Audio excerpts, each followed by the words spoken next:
I believe I can fly. I believe I can touch the sky. I think about it every hour a day. I stretch my wings and fly away.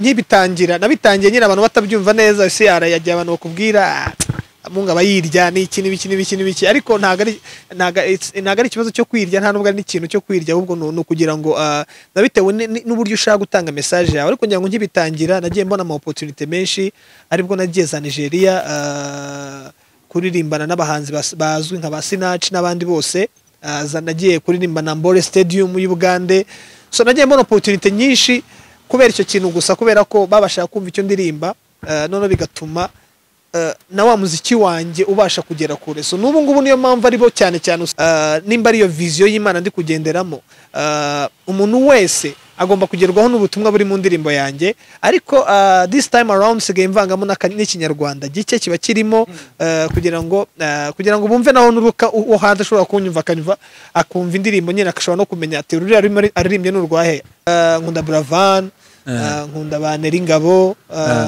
nkunda ba Jire Senore nkunda Bruce Melody nkunda Medi na the Ben gufeta Kadete your friend yaribarutse umwana ageze naho nyina akora isabukuru urumva ni mushiki wacu nk'abanyarwanda urumva benshi babibaza se Sano ibyo bintu yarabimenye bihagaze gute se Sano mubeba aramuzi bimeze gute Sano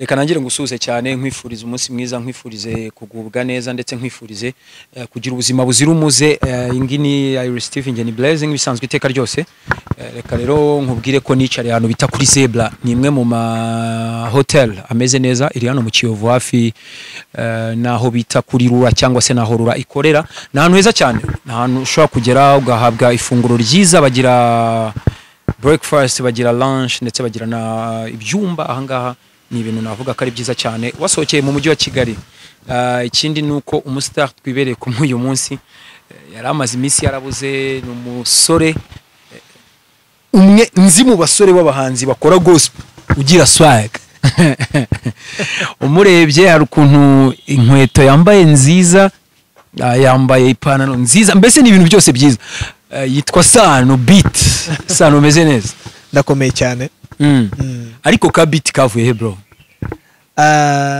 Sano beat ubundi amazina yanjye nitwa Sano Olivier noneho rero nkunda Sano kuko ni izina ryihuse cyane ryihutiye buri muntu wese so nongeyeho beat kubera ko guturuka mu bwana bwanjye nakundaga musique cyane natangiye kuririmba kera nakundaga musique so musique rero urumva yaba ari hip hop yaba ari R&B yaba ari musique yose bifite beat so nongeraho kare akarero ngo Sano Beat ariko mu nzozi zanjye akaba harimo kuzagira studio yitwa Studio Sano Beat yani yo mpamvu rero niko beat yaturutse nyine mu gukunda music mu gukunda nyine beat ibiri mu ndirimbo nyine nuko nongeyeho Sano Beat Sano Beat umeze neza ariko ndakomeye ikibazo gito yego ndavuga ndeba hariya ndavuga nkureba nushaka kundeba nta kibazo nabyo bisa neza twe tumaze ngira ngo twerukanaga umwaka ushize ufite projects n'ubundi nshyashya uba wasohoye ubu bimeze gute music ihagaze gute Sano music nibyo ihagaze neza duherukana ngira ngo nibwo nari nsohoye indirimbo yitwa Too Much yanakunzwe cyane n'abantu benshi cyane so nyuma ya Too Much rero nkuko nigeze kubisobanura nkunda kwitondera ibintu nkora nkunda kubiha umwanya kuko manzi ko nta marushanwa ndimo just ni ngewe uri kwirushanwa ku giti cyanjye so niyo mpamvu rero niyo ntanze ikintu cyiza nanjye ngumva kiranshimishije nitaye ku mwanya kimara biranezeza cyane so music rero imeze neza ndakora mfite indirimbo nyinshi muri studio zanditse hari n'iziri muri studio ziri gukorwa n'amavideo menshi turi gutegura ya music ihagaze neza cyane umeze neza hari project nshyashya ufite ariko indirimbo ya nshyashya ifite indirimbo nshyashya ngira ngo imaze umunsi umwe n'igice isohotse ni indirimbo yitwa Dependable God dependable God, ni Imana, donc ni Imana yishingikirizwaho, Imana yo kwishingikirizaho. So ni indirimbo iri hanze yitwa Dependable God, ifite amashusho nayikoze ari audio.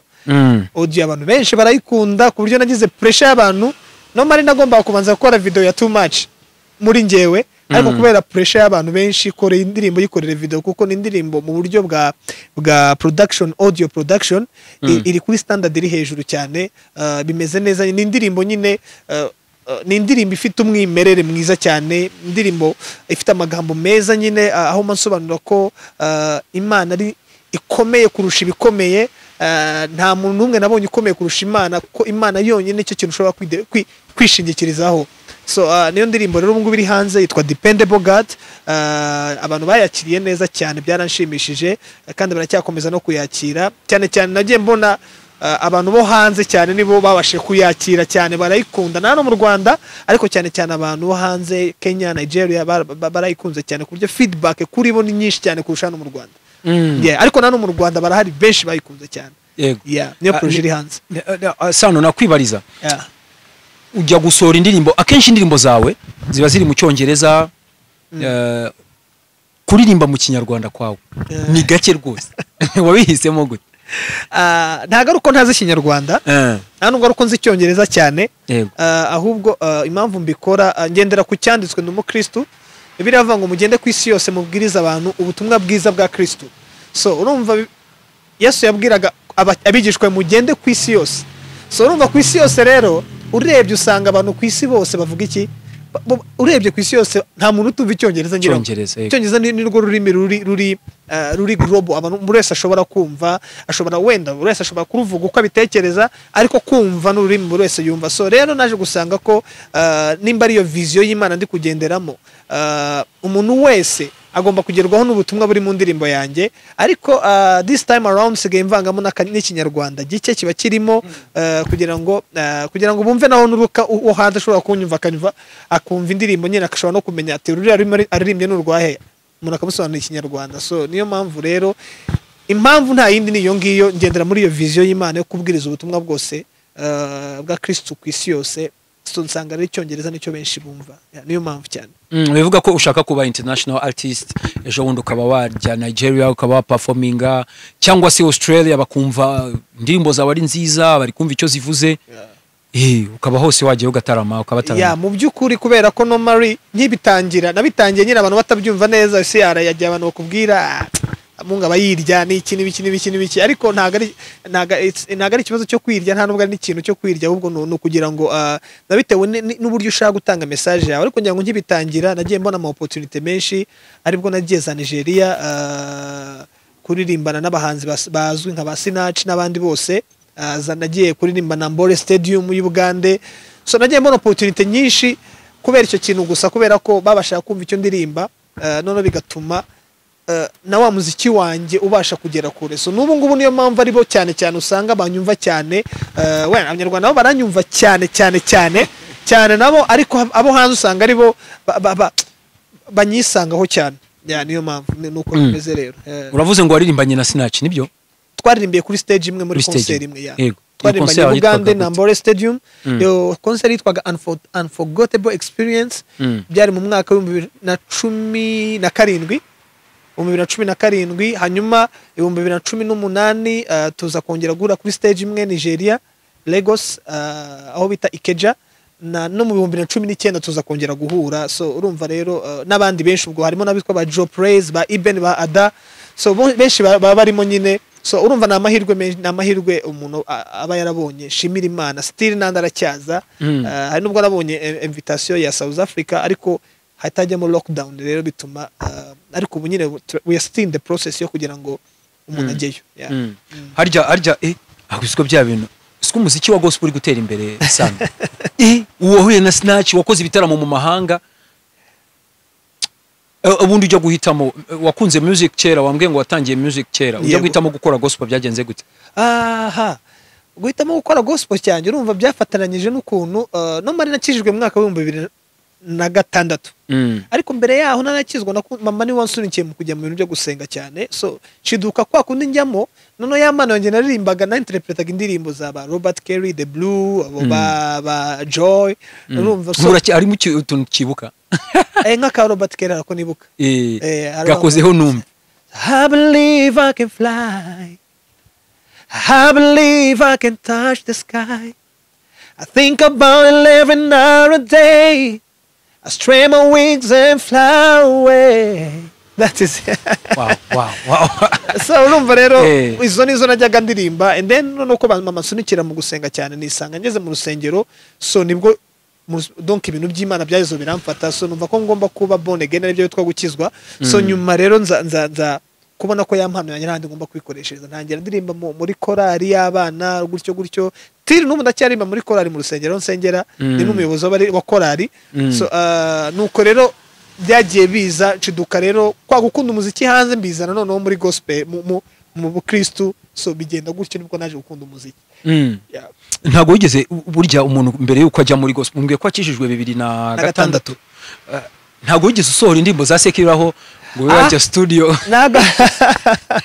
nago nasohoye indirimbo ya sekira ariko naririmbanye na benshi ariko sinzi niba mwibuka ibintu byitwaga concours de danse bya kera twajyaga tuza muri Petit Stade hano njye nabyinaga muri groupe yitwaga Smart Boy yes arabimbwiye kabisa ngo wana warawucekaga bya niyo nabyinagamo twinterprete indirimbo za The Call Backstreet Boys The Blue nibyo nago twari dufite nyine nago hari hagezweho birabyo byo gukora indirimbo muri studio icyari kigezweho ni icyo ngicyo cyo kuririmbira abantu mugakora concert kandi abantu bakuzura umwe yishyuye 100 ngahe gutyo kandi ukabona biri very entertainment ukuntu nyine ebana ni ibyo nyine ntago twari dufite iyo envie yo kujya muri studio ngo dukore no ibyo nibyo gusubira indirimbo z'abandi no kubyina nta kindi tugafata imikwege twayishyira aha ngaha bakagira ngo ni mic ukagira ni microphone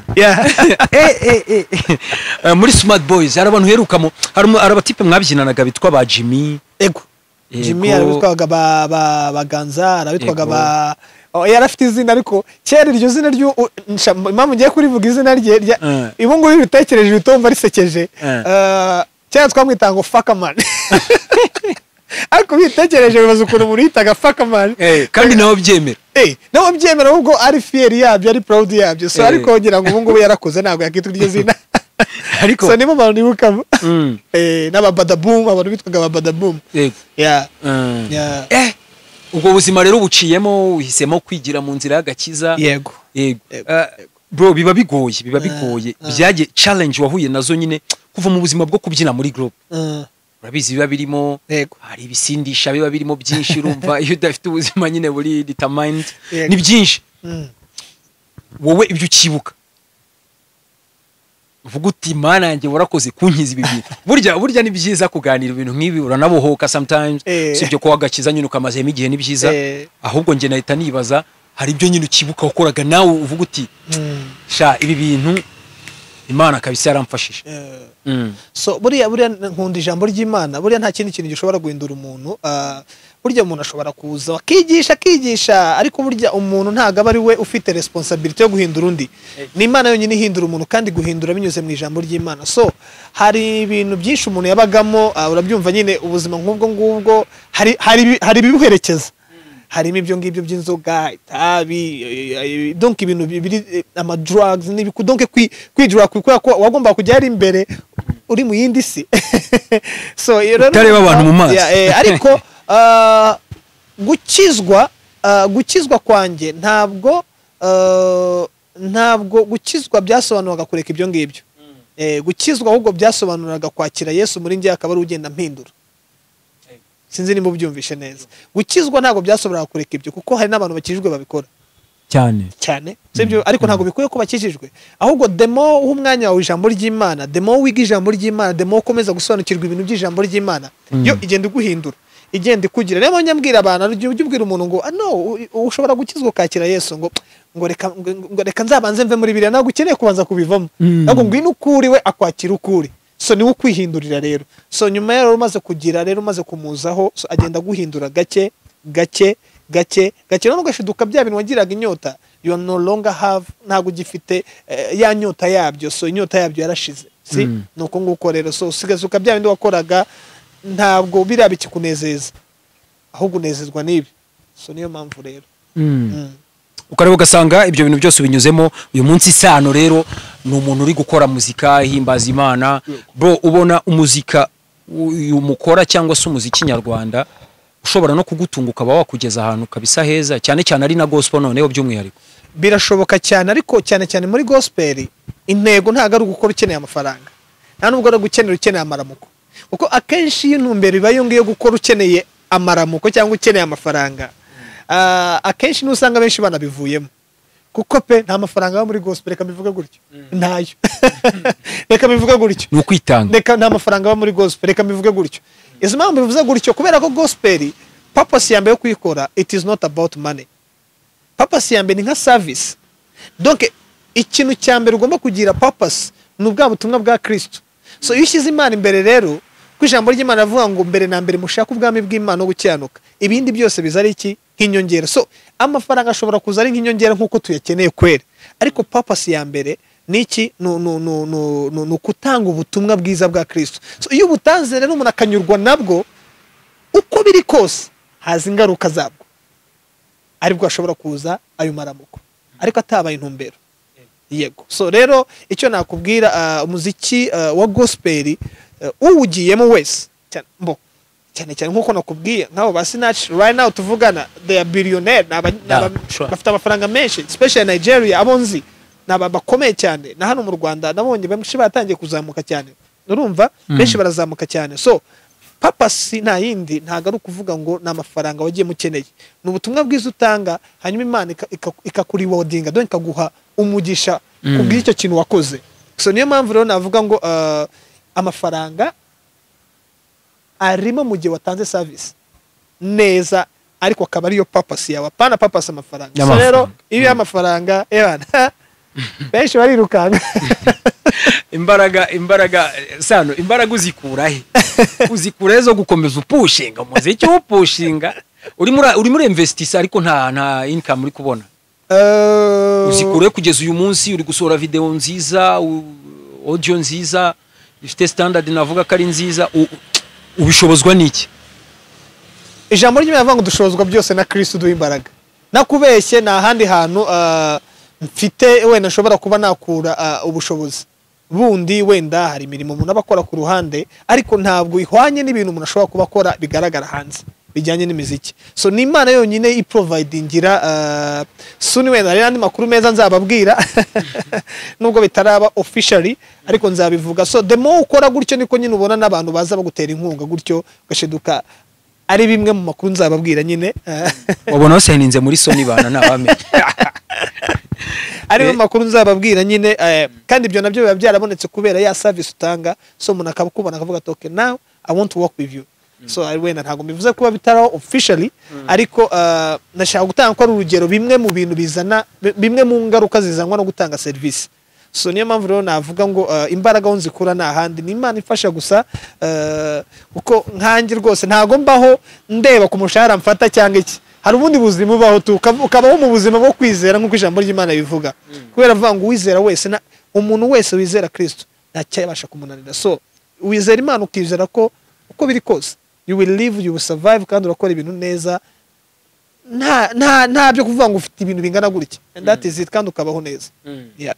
Sano, urambwiye ngo uri umuyobozi wa korali. Yes. Rero bita bintera urumva abarokore tugira, nanjye ndi umurokore, tugira cyangwa se uburyo dutwaramo ibintu byacu, tugira imibereho tuba turimo nk'umurokore. Rero uri president wa korali, uri umuyobozi. Yego. Ubaka kanya ufite look itandukanye niyo nsanzwe nkuzi uyu munsi cyo kora. Iyi style y'umusatsi wawe nyizi ko bantu nka Techno bo muri Nigeria, Diamond Platinum ni benshi cyane, bakwakira gute koko nk'umuyobozi wa korali? Ikintu cya mbere abantu bagomba kumenya, ubu Kristo n'ukuntu umuntu asa naho bitandukaniye. Ubu Kristo ni ugukizwa imbere, hanyuma actually usanga abantu benshi baragiye bikretingira ibintu bimwe na bimwe bakabigira bibi, ariko atari bibi, kuko ushobora none tuvuge nk'umuntu ubwiriza ubutumwa muri Amerika ufite ibi ngibi, umwita ko ari umupagani, usanga bose ariko bameze. So niyo mpamvu nkubwira wenda ushobora kubyita umuco kandi no mu Rwanda ushobora no gusanga habagaho n'abafite ibingibi kera birenze n'ibingibi bibi kandi bimeze ukuntu nyine ntabwo nabyita bibi wenda ukabona bisa nkaho binasakuje cyane mu maso y'abantu. So nicyo navuga. So rero nkanjye no twamaze kurenga iyo myumvire aho nsengera. We don't care uko umuntu ashobora kuba look, ni nkuko umwe ashobora gushyiraho penke, ni nkuko nawe ufite udusatsi twawe nyine hano na hano. So iyi ni style nkuko ushobora kujya muri style as long as nkanjye rero nka Sano mbikora ko mbikunze. Impamvu nabikora bikanshira urubanza ni igihe ntabikunze cyangwa ni igihe bari icyaha. So mu gihe atari icyaha rero so I do what I want.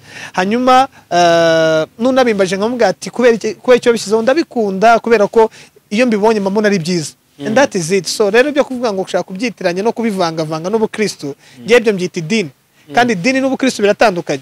So rero niyo mpamvu mvuga ngo nshimira naho nsengera ko they have iyo myumvire. Ntabwo bafite iyo myumvire kuko bo usanga akenshi usanga abantu bata umwanya mu bintu bidafite akamaro kandi ari bifite akamaro bari bakwiriye gufokasingaho. So njyewe nta kibazo nyobora abaririmbyi neza iyo bigeze ku cyumweru nambara costume uniforme nk'abandi bose neza nk'akazinga neza nkaconga neza nkajya gusenga kandi nkaramya kandi abantu bakishima. That is it. Bitumye bitanekereza urumva ufite look kabisa nanjye nemeye. Reka wenda nanavuge hari ibintu mu rusengero navuga ko bisa nk'ibigusha abantu. Uzanye iyo look umwana w'umukobwa arakubonye musengana muri korali avuze ati ari umuntu nkunda muri korali. Ubona bitagusha umuntu iyo look bufite imeze ityo. Nibyo nakubwiraga ni imyumvire nyine twamaze gushyirwamo abantu benshi ariko ntago kuko bayamaze kubishyirwamo nk'imyumvire ntago bisobanuye ko ari ukuri. Kandi nimba ari ikintu kigwisha umuntu ikintu gishobora kugwisha umuntu ko ari ikintu kibi. Urumva rero umuntu ushobora kuba yaguye kubera ko abonye ibyo ngibyo n'ubundi uzacunge neza ntago bahagaze. Ntago bahagaze kubera ko ntabwo gutya cyangwa ukwiriye kwambara ipantaro imeze gutya. No, it's about n'uburyo ni ibintu ukora n'umutima nama wawe n'icyo ushaka kwacivinga mu buzima n'ibyo ushaka naho ushaka kugera mu buzima cyangwa n'ikintu kikunejeje. So and that is it. So ibindi uwo nguza mbona akagwa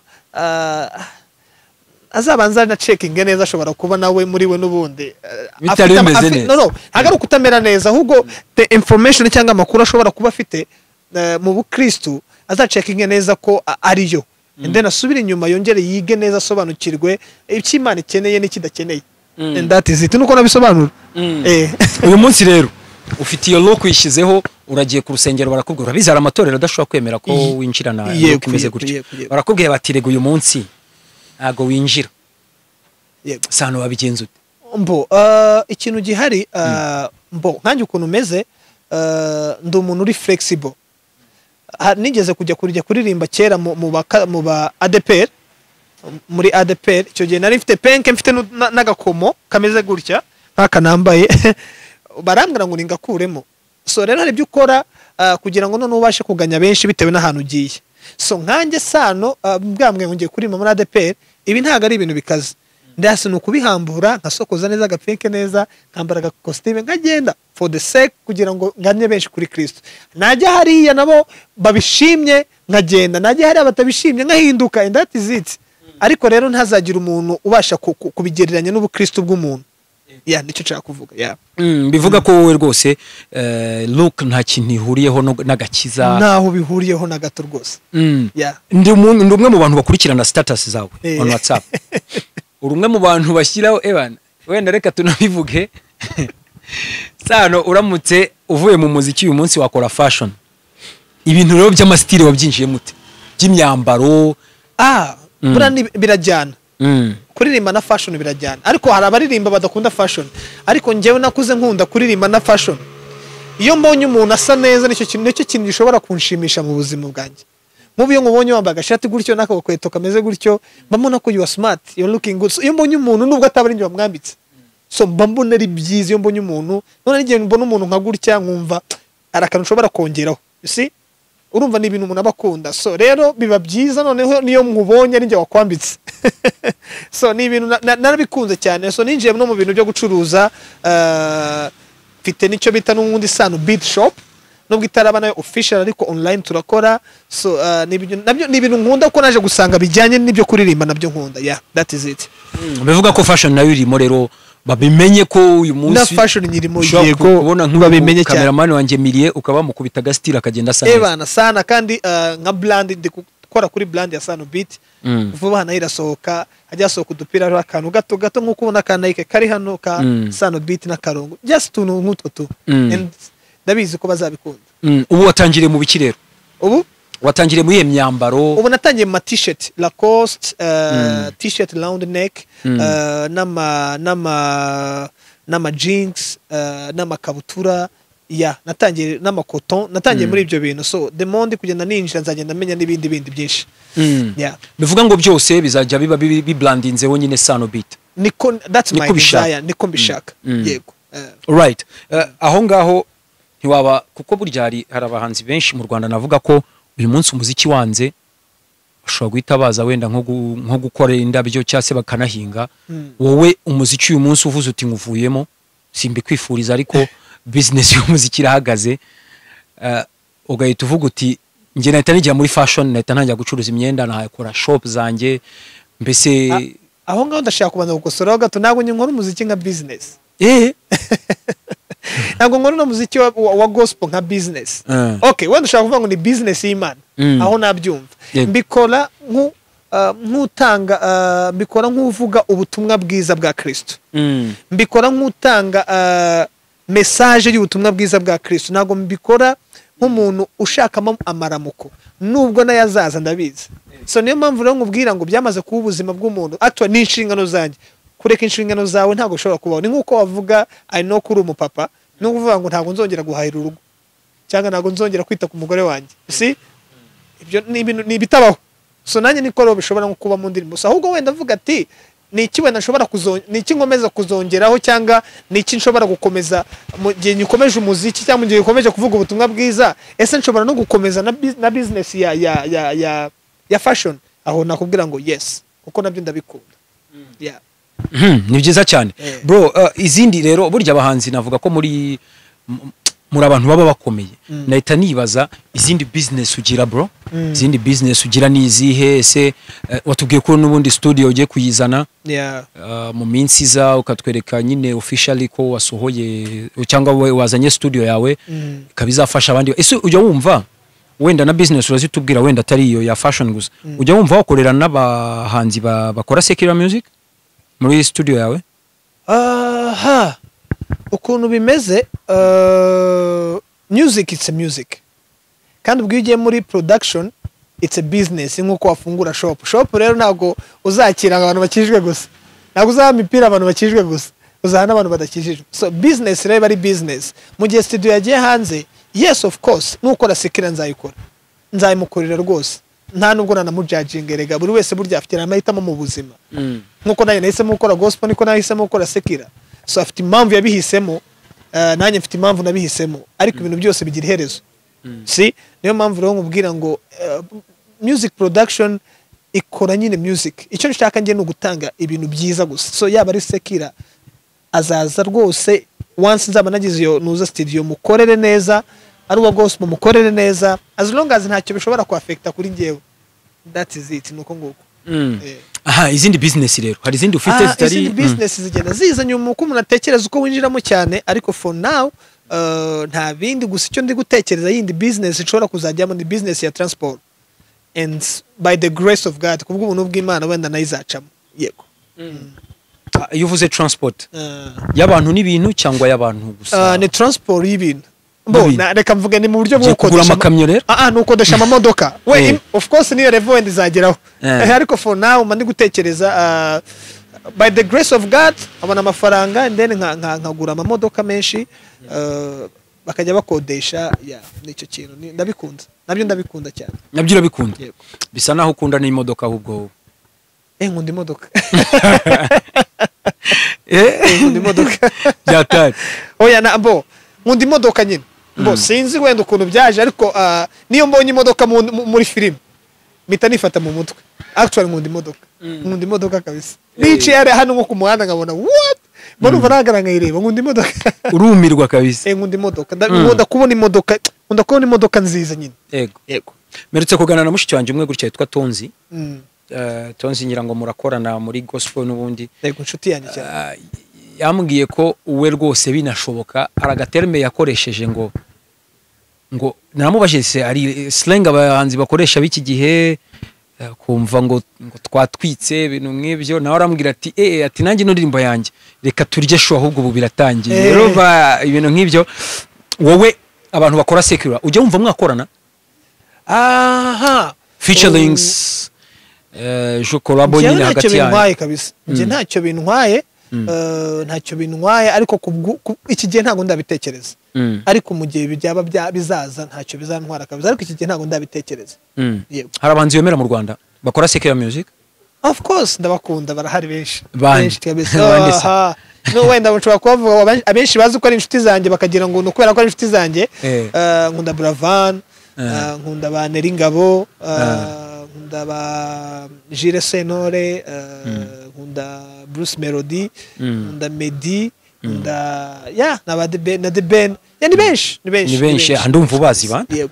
Ushaka kubusobanutsemo cyane. Oya ndabakunda kabisa ndabakunda kabisa. Music rero ubu aka kanya wambwiye ko ishobora kugutunga cyane cyane uyikora mu gihe navuga ko ari uyikora neza cyangwa se ari igihe cyanyacyo cyo kuyikora. Kuri Sano rero ufite abakunzi n'ubundi baba bagukunda abantu bawe bari hafi. Yego. Uyu munsi yagize ukwitabaza ufite ubushobozi wamufasha mu bakunzi bawe. Ashaka nk'iki? Ashobora kuba afite imibereho itameze neza. Ashobora kuba aka kanya nta myambaro afite. Yego. Sano ufite imyambaro. Yego. So icyo nashobora cyose nagikora. Bagikora. Nicyo nashobora cyose nagikora. Nifite iyo myambaro cyane cyane ko rega burya njye mvuga ko nta muntu utabufite. Ahubwo ikibazo nuko abenshi utekereza ko gutanga ari gutanga ibintu byinshi. Burya nubwo umuntu wamuha isogisi n'umugisha. Nubwo umuntu yaza mu rugo ukamubwira ati fata akantu gato. Fata akantu gato kose n'umugisha. So ntago ari ukuvuga ngo ni ibintu byinshi cyane biba bikenewe. It's mata yinuza y'ibintu ikintu utanganya umutima ukunze. So ngewe icyo nashobora cyose nagikora. Yego. Nakoze cyane Sano tunasoza rero. Yego. Hari hashize iminsi ngira ngo hashize iminsi twibarutse umwana w'umukobwa ngira ngo nigihe gishize ariko byara anniversaire twari turi gufeta Cadette your friend yaribarutse umwana ageze naho nyina akora isabukuru. Urumva ni mushiki wacu nk'Abanyarwanda urumva benshi babibaza se Sano ibyo bintu yarabimenye bihagaze gute se Sano mu bebe baramuzi bimeze gute Sano? Mu byukuri that's my past. Nta kintu mfite nabivugaho nta makuru mbifitiye. So ndumva ibyo ngibyo ntacyo nabivugaho. Ariko urabizi neza ko bameze neza nta kibazo. Ntago mbizi actually ntacyo nabivugaho donc nta makuru mbifiteho. That's my past ntago mbizi actually. Nawe yita ku bintu bya past. Oya ntago mbyita byararangiye. Donc ibyo byararangiye ntacyo mbifite nabivugaho actually byararangiye. Wahoze utubwira ukuntu uzadusupplizinga ngo wenda ngiye kuzana management nshya ngiye kuzana studio nshya bro dutegereze ryari noneho soon ubwo ni muramukazi wacu wanje iki rubango past twayiretse ariko se dutegereze ryari? Of course ndi umusore kandi umusore wese icyo atekereza no kuzashaka. Of course nzashaka ntago nzigiye ariko uburi igihe gikwiriye kizaba. Ariko umushera arahari.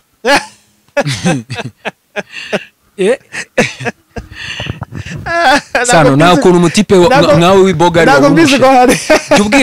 abakunzi bawe bave mu gihirahiro. Hari n'abakibaza batako se Sano ibintu by'ubukwe cyangwa se ibintu by'umukunzi kuko buriya Sano buri umustar buri nyenyeri ya rubanda kenshi urebe ugasanga abakunzi bawe baba bibaza bati se hari n'abakobwa bura bagukunda uretse uraza kubibona no mu ma comments bibaza bati ese Sano koko mana yanjye kari singo kandi ari boga urumva none usigaye uranaganguje bro duheruka utarakora masozi zingana gutyo umunsi wawayeje akabisa umeze neza.